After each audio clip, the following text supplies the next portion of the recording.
Welcome into another edition of the All NBA podcast. As always, we're sponsored by DraftKings. Stay tuned because you'll hear more about DraftKings and all it has to offer throughout the show. DraftKings, the crown is yours. Tim, how are you doing this fine Monday? I'm well, man. I had, St. Patty's Day weekend. I'm big on that one. That's just another reason to drink beer, which I love to do. We know the Irish love St. Patty's Day weekend. So do the Germans. I'm mostly German. So I always get excited for that weekend, man. So I had a good weekend. I had fun, watched a lot of good hoops, a lot of good college basketball. Obviously, had to check out some of those tournaments, watch the selection show, men and women, and plenty of good NBA to talk about yesterday as well. We had incredible, one of the most amazing finishes, Saul, I've seen to a game ever, and that's not an overstatement.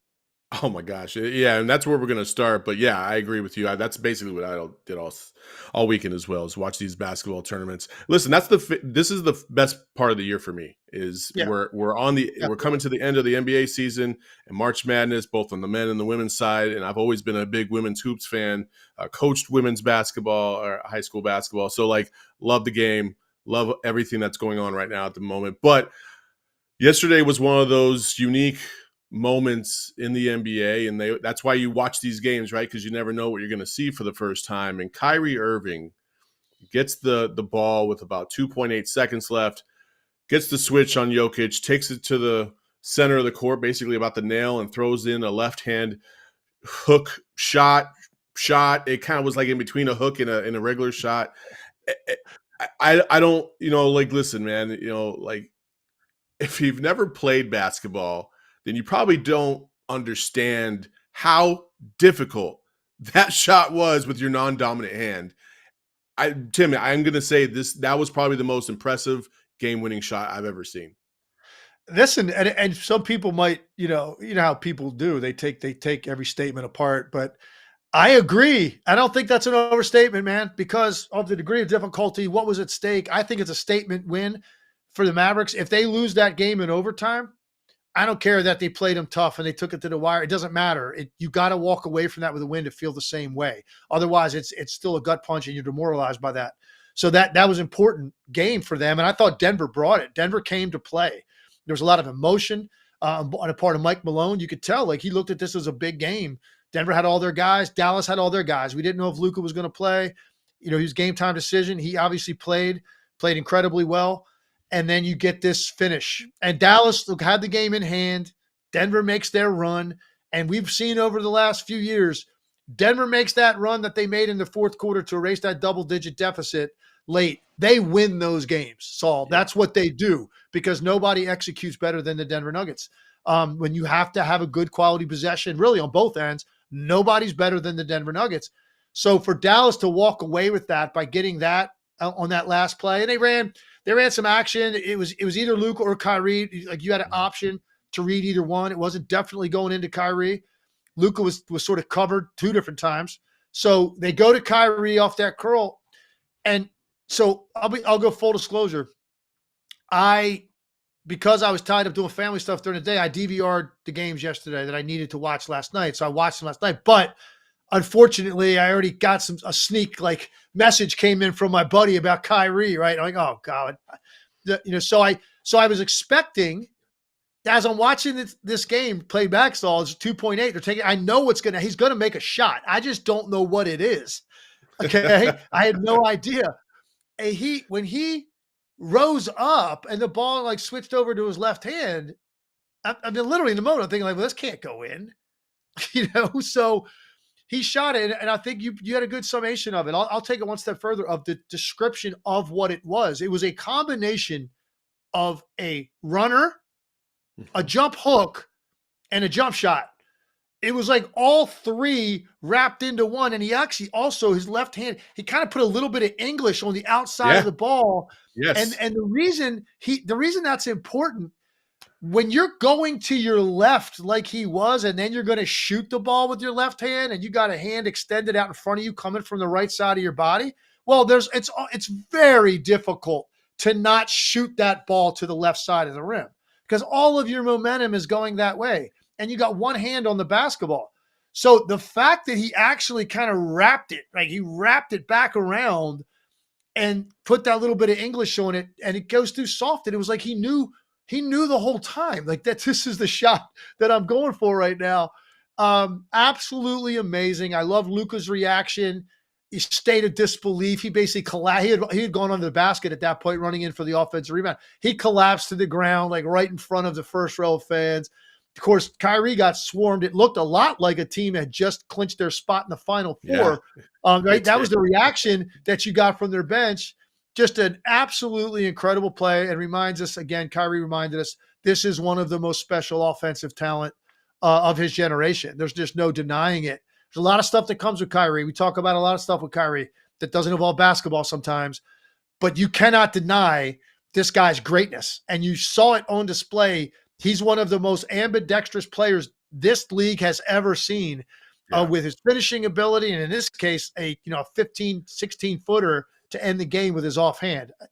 I still can't really wrap my head around how difficult that shot was.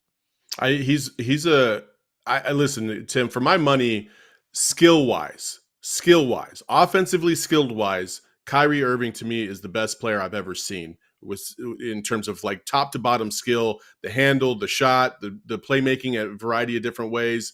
The late great Kobe Bryant did a narration, a video of Kyrie when he was with the Celtics, and it was kind of like this. It's kind of like this Disney themed kind of thing, but basically the kids are singing, "If you got two hands, better use both of them. You're just half a player with one," and that's exactly what Kyrie Irving is. Like there's no way to really defend him. If Kyrie is Kyrie, there's not anybody in the league that can cover him. And that's the crazy thing about Kyrie. When you see that shot, if it was any other player, I'd probably be like, "Oh, what a fluke." You know what I mean? But it's Kyrie, and we've seen him do things with his left before that a lot of other players can't do with their non-dominant hand. It's just the levels of that shot and getting into that shot to me were just 1 in a million. It was probably like more like 1 in a trillion, because I've never seen that shot before from a player in the league like that.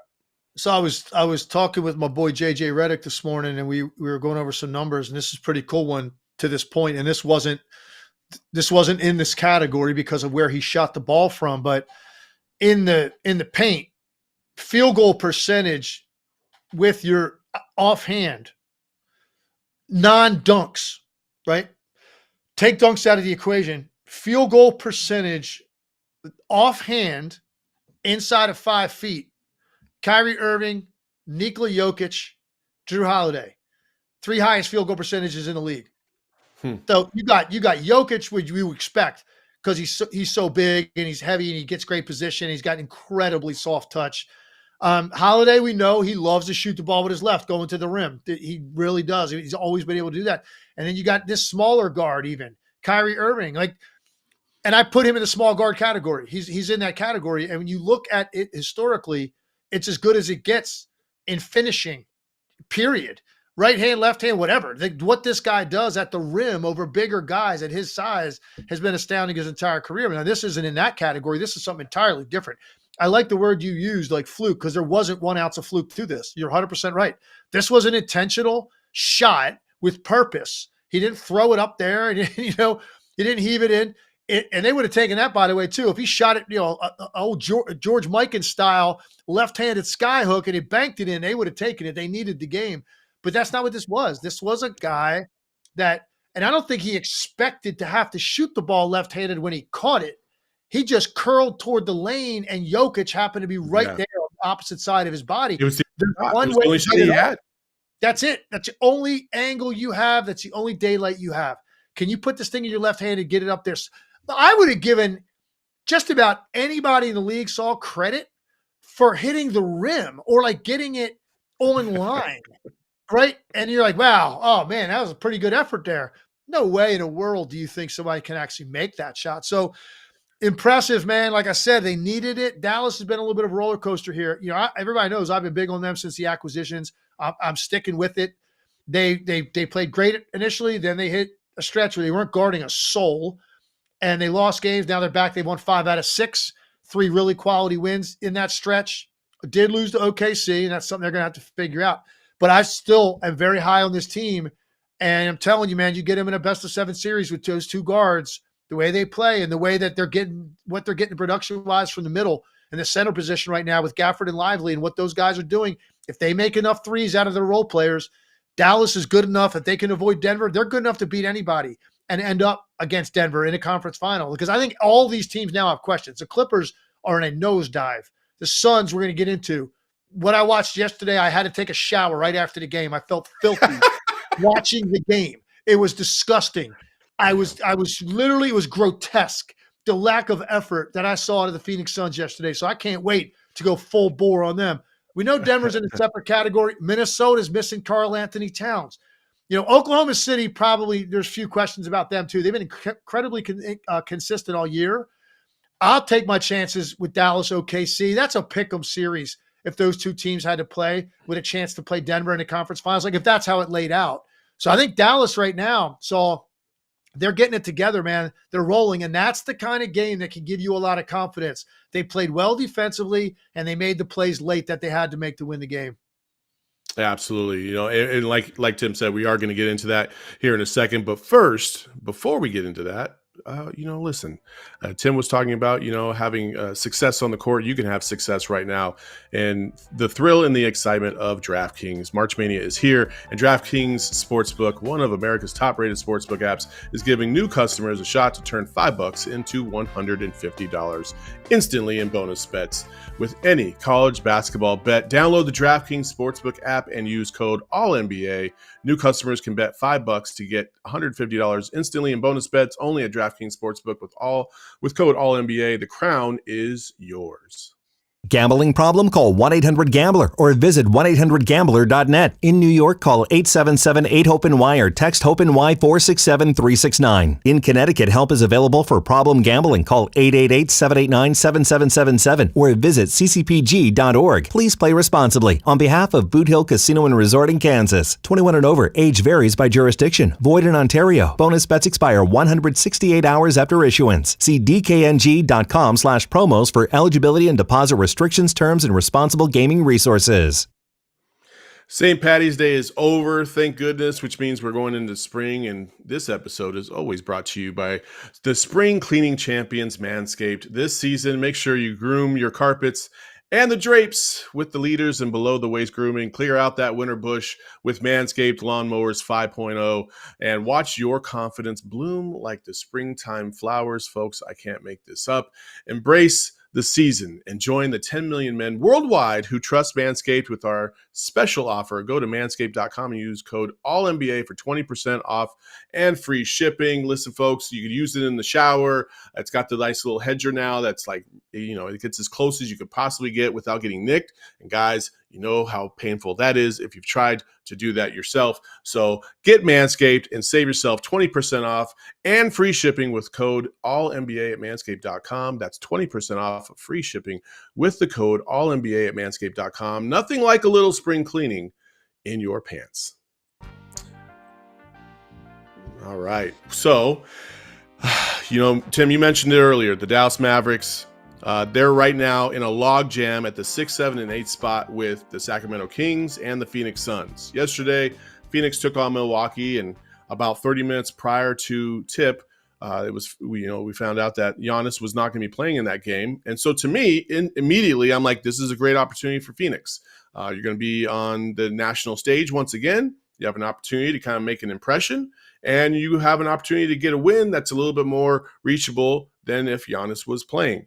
And instead, in the first half, Bobby Portis looked like the next version of Wilt Chamberlain, and it was dropping shots everywhere. He finished up with 31, but he had 25 in the first half.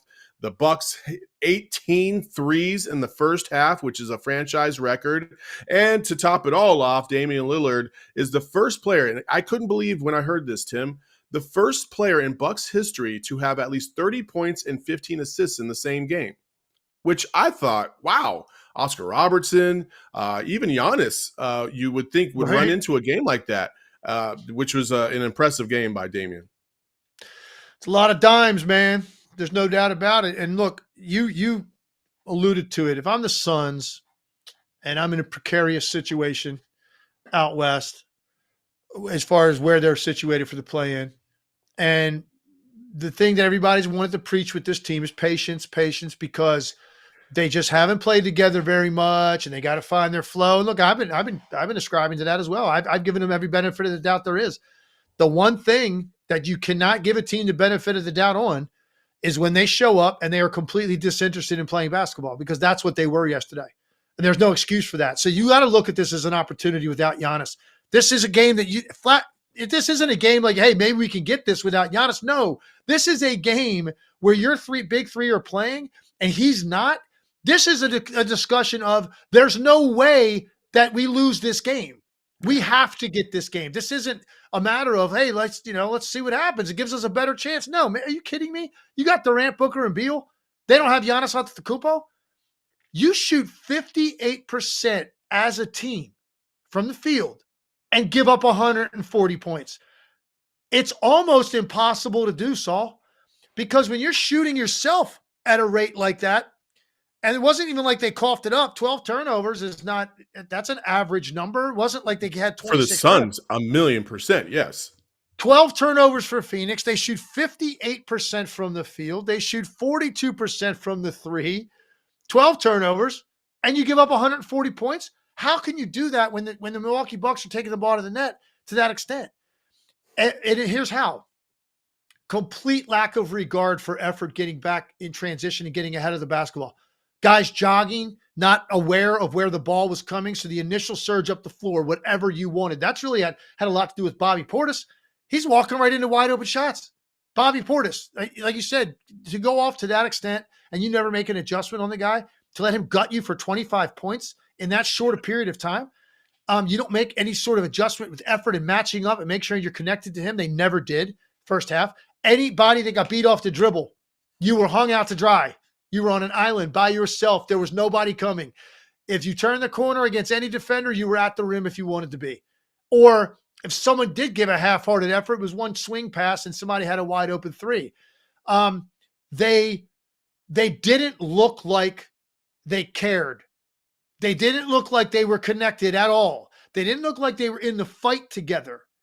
So as a result, you said it was a chance to make an impression. They made one on me, brother. They made one on me. And look, they're 6-7 or something in their last 13, or 7-6, one of those two. Okay, so this has been an uneven ride as it is. And we keep waiting for this incredible trio to kick in where they're just unstoppable offensively. It ain't happening. And their defense was so bad yesterday. Their effort alone was so bad. It's going to be very hard for me personally to wash this out of my mind, no matter what I see from the Phoenix Suns over the next month.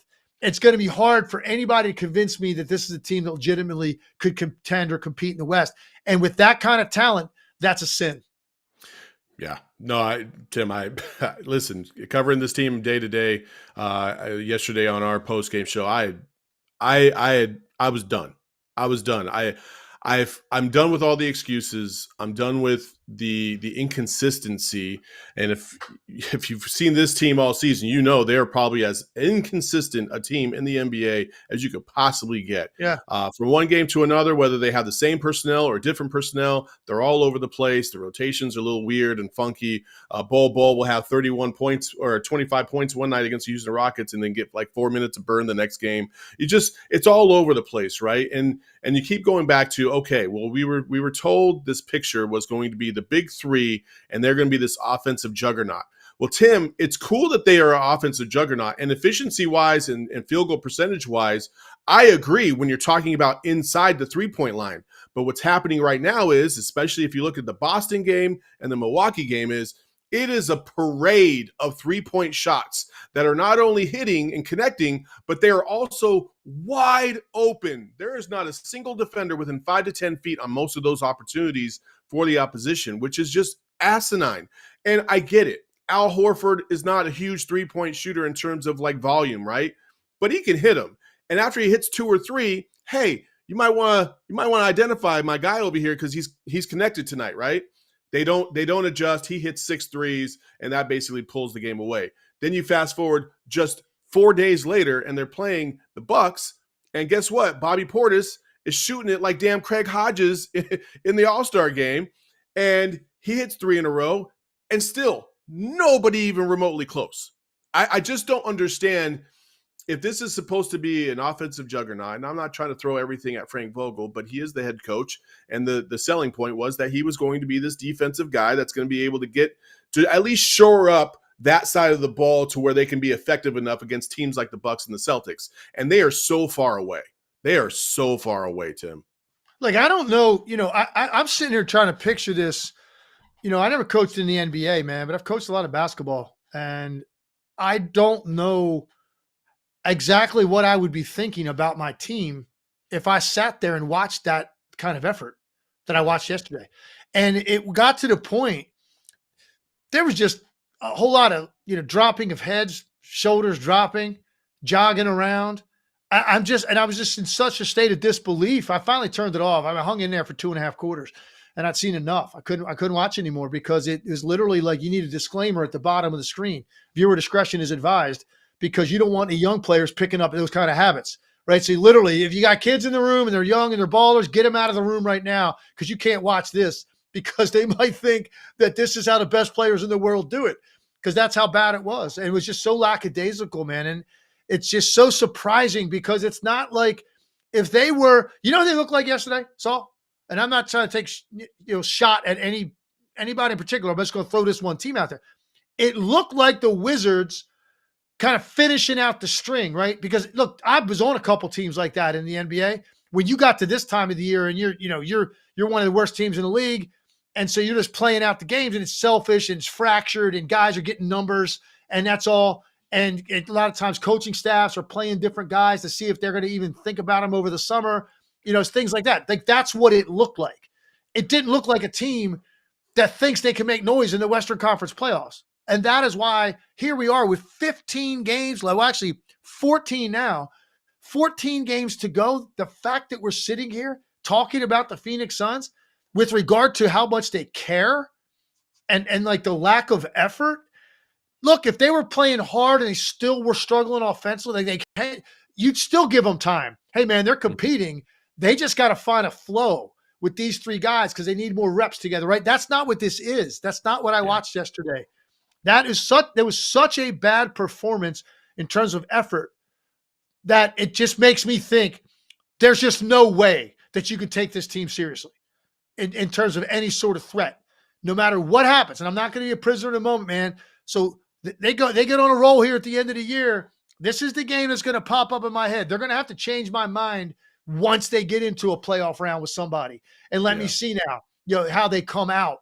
And they're digging in and getting into people. Because what I watched yesterday was not a team that has anywhere close to the mental toughness that you need to have to dig themselves out where they are right now and make a run through the teams you're going to have to in the West. No way. No, I wholeheartedly agree. And to that point, 6, 7, and 8 right now, the Kings are at the 6th spot, the Mavs are at the 7th spot, and the Suns are at the 8th spot. And they're all tied 8.5 games behind the leaders in the West. But, Tim, and when I look at these teams and how they've been playing, to me, I think the Mavs probably have the best opportunity to move to advance and get to that 6th spot. I'm not as big a believer in the Kings, and the Suns are so inconsistent right now. I don't know. Listen, the Suns could easily finish in 6th, and they got 4 games here upcoming that they should win. You would think that they should win. Listen, you got the Hawks without Trae Young. You got the Sixers without Joel Embiid. And then you got back-to-backs against the Spurs, who, by the way, took the first 2 from you in a back-to-back earlier this season at home. So you kind of owe a little bit of payback, and you better not take them lightly because they already beat you twice. So I think they have an opportunity to reel off 4 in a row. And if they do that, maybe that can kind of reinforce the vibes and get back on the same page and stuff like that. And we've seen other teams recover before. But right now, if you held a gun to my head and said you have to pick one of these teams, I'm probably going with Dallas because they seem like they're the closest to the consistency and the highest level of play that can compete with the best in the West than either of the other two right now in terms of connectivity. Well, listen, you're 100% right. If you want to, you got these three teams, and if you're trying to figure out a tiebreaker in your mind, there's two that stand out to me. One, I'm just going to read you. This is what Dallas has coming up for schedule. I don't know where this ranks in the league. This has to be one of the easiest schedules remaining the way, without question. They play one contending team the rest of the season. Yeah. And that is, no, not even Oklahoma City, last game of the year. That's it. And who knows if they're even playing for anything? That might be a rested game. But they got San Antonio, Utah twice, Sacramento twice, Houston, Golden State, Atlanta, Golden State, Houston, Charlotte, Miami, Detroit. I mean, you're not getting Boston. You're not getting Denver, right? You're not getting the Bucks. You're not getting those teams. So Dallas, for me, they've won 5 out of 6. Now 6 out of the next 7 are on the road.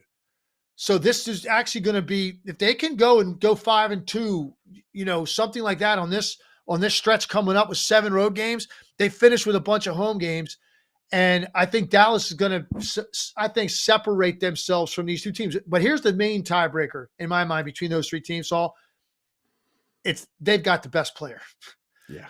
They've got the best player. And that dude has shown, Luka Doncic has shown, I don't care how big the stage is. I don't care how bright the lights are. He's already proven that with some of the stuff that he's done in the postseason, where he has put teams on his back and beaten them damn near by himself. So I agree with you. I think Dallas, to me, is of those three teams you just mentioned, Dallas, to me, is clearly the biggest threat. Yeah. Listen, by a mile. In the Eastern Conference, Tim, I mentioned the Celtics a little bit ago. They handled the Suns earlier on Thursday without Porzingis, who's still battling a hamstring injury. It is hard for me to look at the Boston Celtics and think that they are not the clear front-running favorites right now, just based on how they can play and the variety of ways they can beat you, especially when Kristaps comes back. But I know, Tim, you think that there's only one other team out there. If it wasn't for them, the Celtics would be the clear front runner. Well, and listen, if you just based it on what you've watched this year, right? The quality of play, like grading these teams out on a grade of 1 to 100 every night, 100 being like they can't play any better, right? If you graded them out every night, the Boston Celtics have the highest grade in the league. The consistency of greatness that they've displayed this year, it's at the highest level. So to me, seems like we should be ready for a coronation, right? Like who's going to beat this team? If it weren't for the Denver Nuggets existence, the fact that Denver is out there, that's the only reason we're all not ready to go. Forget it. It's just Boston's year. It's going to, and look, and it still might be. I'm not saying they can't beat Denver. What I'm saying is if Denver was just another team in the West and it wasn't the Denver Nuggets with that particular player, and they're, by the way, at Boston and Denver, 2 best records since the All-Star break, that there's a reason for that. They're honing in, right? They're tightening things up, man. The seriousness of the moment is there for them. They understand the stride they need to hit when they get to April 15th so that they're ready to roll. They've been great since the All-Star break. So the fact that Denver's still out there, Saul, that's the only reason we're not all saying, forget it. It's Boston's year. Nothing's going to stop that team this year. And you know what? It might play out that way. But as long as Denver's around, it can't be, you can't say that, this is almost a foregone conclusion for Boston, because it's not. Yeah, no, I totally agree. The thing about the Celtics that I've kind of learned over the last, couple weeks really, and really focusing and watching them, is that I was surprised about their bench activity. And they don't get a lot of points from their bench, but they get a lot of activity is what I would say. You get a guy like Peyton Pritchard, who's not going to score 10 or 15 points off the bench, but he's going to be a nuisance out there, right? He's going to cause a little bit of havoc and really get guys to slow down a little bit, put a beat back into their step, and cause hesitation. I saw that so many times at a variety of different levels. Obviously, they get contributions from guys like Derek White and Al Horford and things like that. But I just feel like this team is different than the team that we saw 2 years ago against the Warriors in the final. I feel like they have matured enough to the point, especially Tatum and Brown, where they understand that the moment's not going to be bigger than them. And I think they learned a lesson last year that they can't just coast into the playoffs and think that they're just going to beat anybody anytime they want. That's why I'm veering towards picking them as the title front runners, because I do think that Denver can give them a run for sure, but they're just too deep for me. I think that they're not going to get bothered if they have to go 7, 8, 9 guys on the bench, as opposed to Denver, who they're going to have like a 6, 7, possibly 8-man rotation, but you know how it shrinks up in the playoffs. The best argument I will make for Boston winning the whole thing is what I've been seeing out of Jaylen Brown. I think Jaylen Brown's playing the best basketball of his career right now. And the reason that's important, Saul, if I just started spitting out team names, there's 30 teams in this league, and I just said a team name one after another immediately, and I said, who's their best player? You're immediately going to have a name. And it's probably the same exact name I'm going to have, right? Because we just know who that guy is on every roster. There may be a couple where you go, it's a little bit debatable, right? If I said Boston, you're going to say Jason Tatum. And that's where we kind of are with them, right? Because we're all waiting on like, okay, listen, man, the guy's been incredible now for a number of years. He's been an MVP candidate player for several years. He did not play well in that series against Golden State.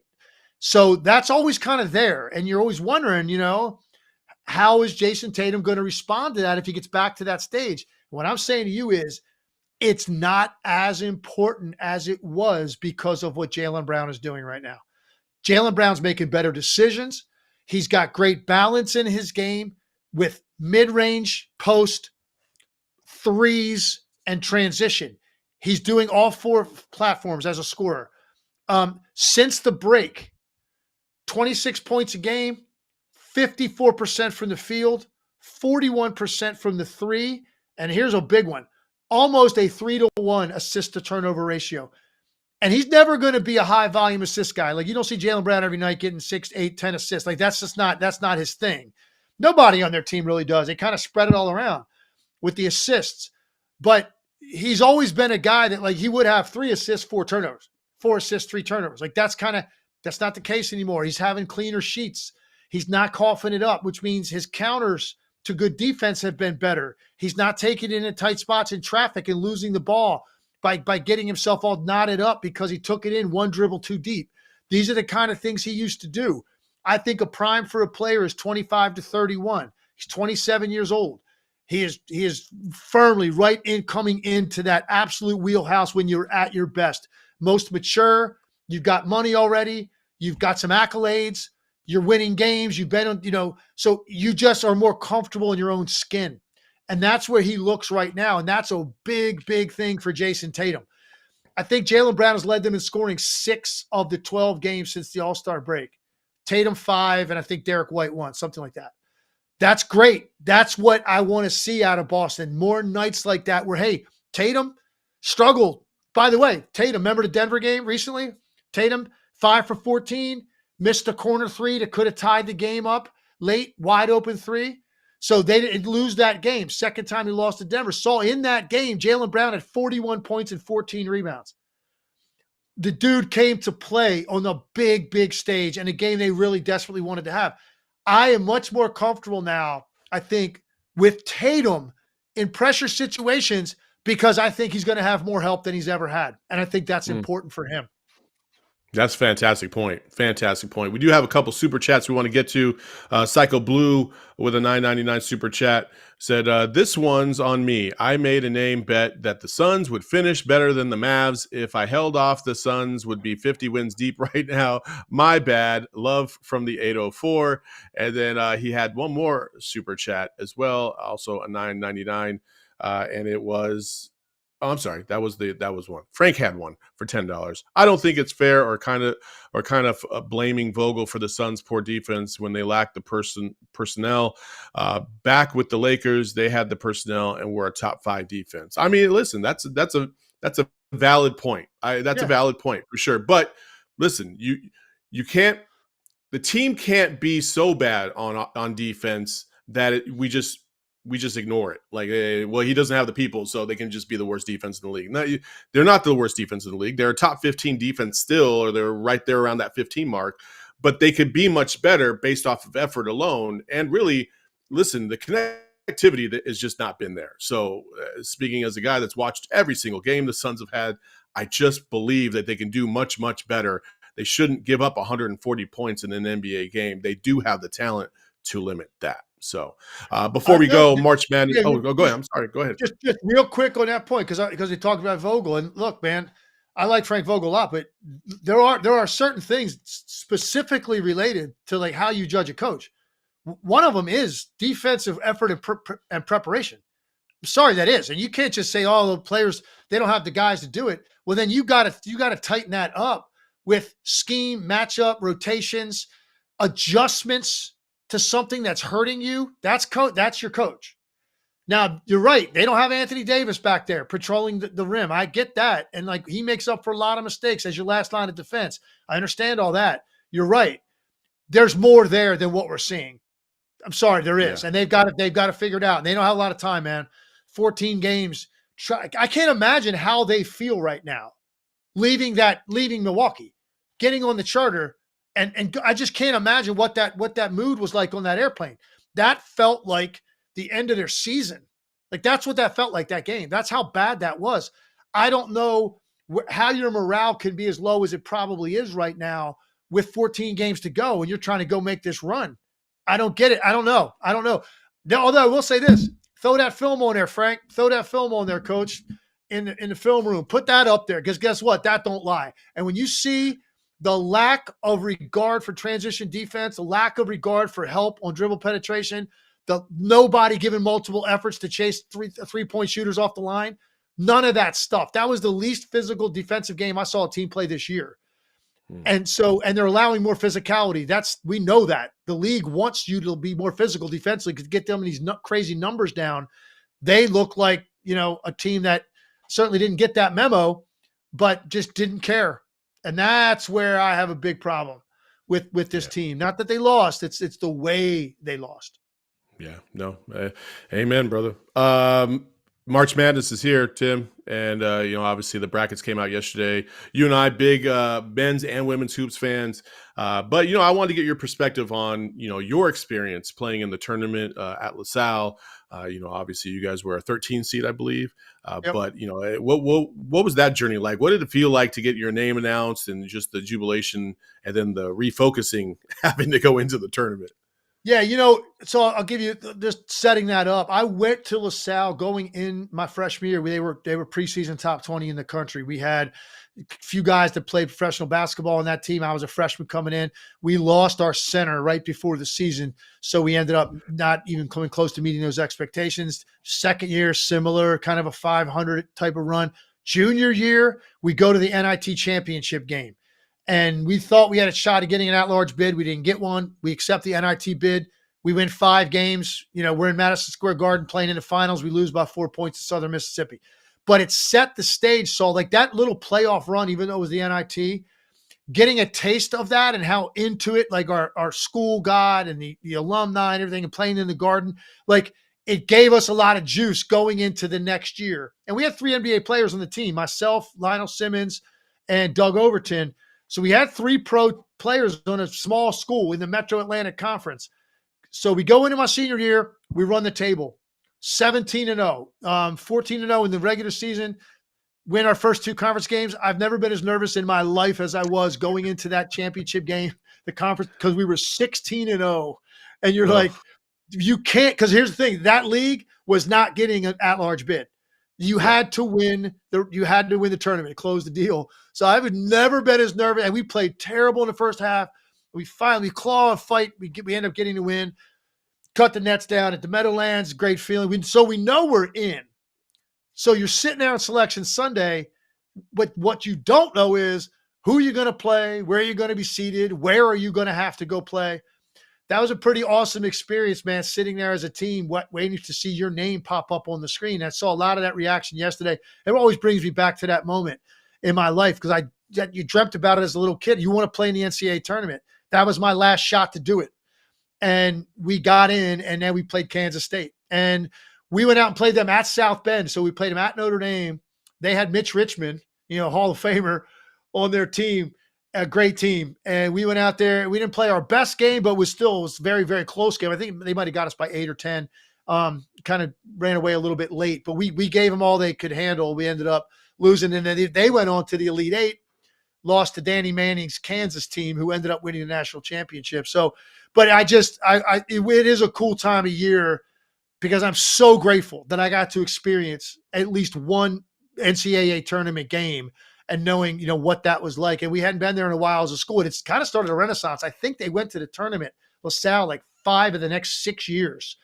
They went to the NCAA tournament, and then it's been dry ever since. It's been dry. It's been a little bit of a dry spell at LaSalle, but we did have that period of time when we were kind of on the map, and getting to the tournament was a regular thing.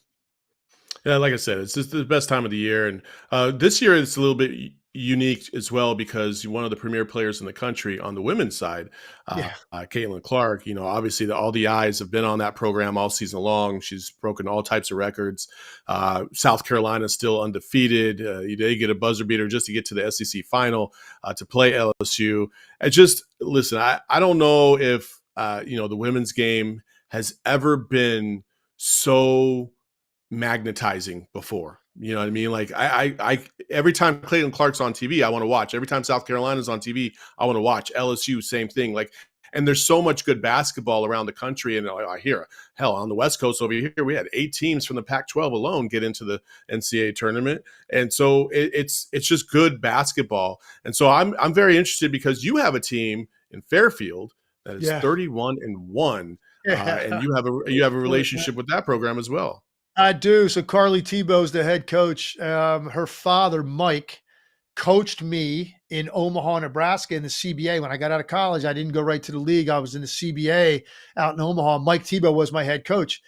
Mike Tebow then coached in the CBA for a while, became the head coach of the Connecticut Sun, and then he was the head coach of the Washington Mystics forever, won a WNBA title there a few years ago. And now he's in the front office, and his son, Eric, is the head coach of the Mystics, and their daughter, Carly, is the head coach of Fairfield. She spent time as an assistant at Southern Miss. They won a national championship. She spent time at Minnesota with Lindsay Whalen. She finally took her first head job at Fairfield 2 years ago, and they just had the best team in program history, 31-1, 28 straight wins they have going into the NCAA tournament. But it's just funny because I've been texting with her and her family because I became family to them during that time when Mike was coaching me. Carly was like 2 years old, 3 years old. I was over her house playing Barbies and stuff. We're down in the basement, playing full court Nerf hoop games with her and her brother.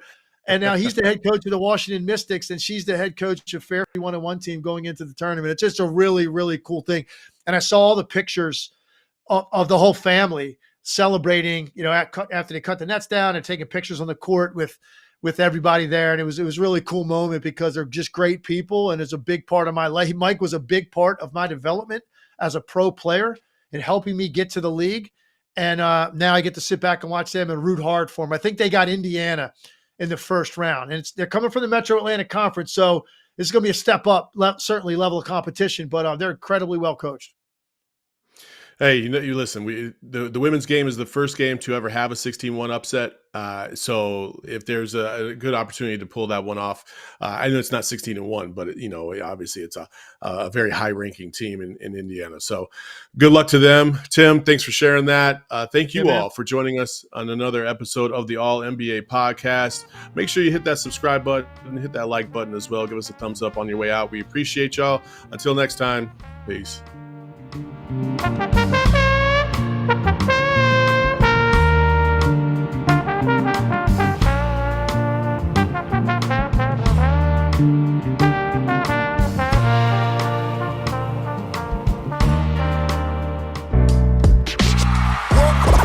all silly like the mayor.